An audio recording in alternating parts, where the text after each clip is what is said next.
નમસ્તે, મારું નામ ક્રિષ્ના ભાવેશ તન્ના છે. હું મહાદેવનગર આંગણવાડીમાં કાર્યકર્તા તરીકે ફરજ બજાવું છું.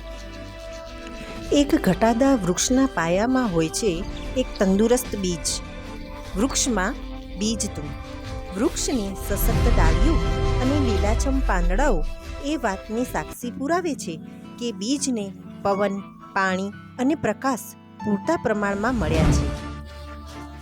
આપણા વેદ અને ઉપનિષદમાં બાળકને, છોડ અને તંદુરસ્ત વ્યક્તિને વૃક્ષની ઉપમા આપવામાં આવી છે. કુમળું છોડ વાળો એમ વળે, આ વાત તો આપણે સૌ કોઈ જાણીએ છીએ.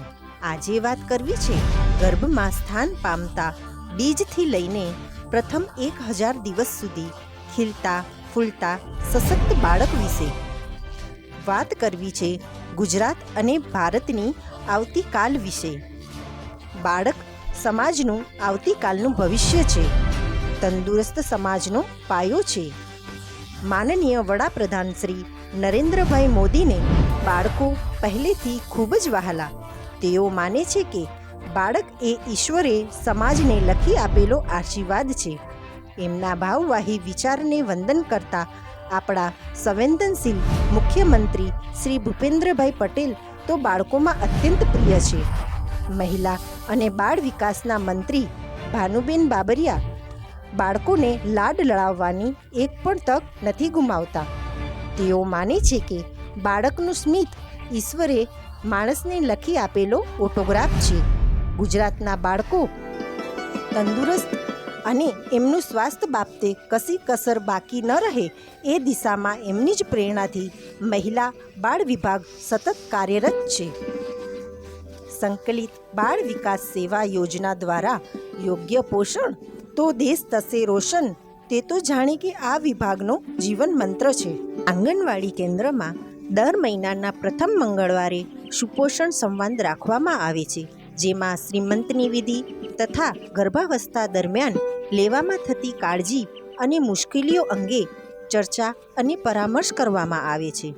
આંગણવાડીમાં ICDS અંતર્ગત પૌષ્ટિક ટેક હોમ રાશનનું વિના મૂલ્યે વિતરણ કરવામાં આવે છે. સગર્ભા, ધાત્રી માતા, બાળકો અને કિશોરીઓ માટે આ પૌષ્ટિક આહાર જાણે કે બહુ મોટો આશીર્વાદ સાબિત થાય છે.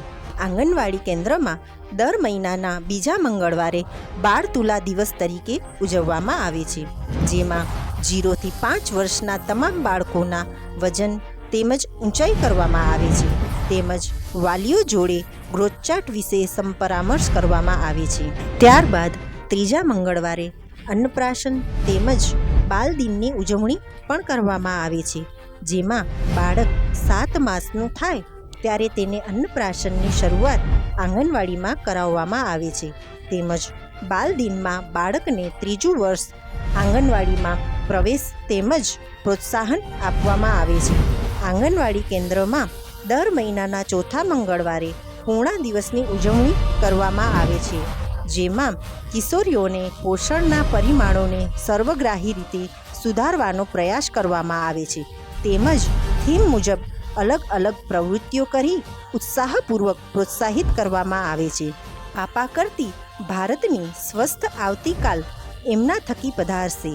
આ કલબલાટ અને કિલકારી આવતીકાલના ભારતનો બુલંદ અવાજ છે. આંગણવાડી સપનાઓને સાચવે છે, ગાનારાઓને ગીત અને ઉડનારાઓને આકાશ આપે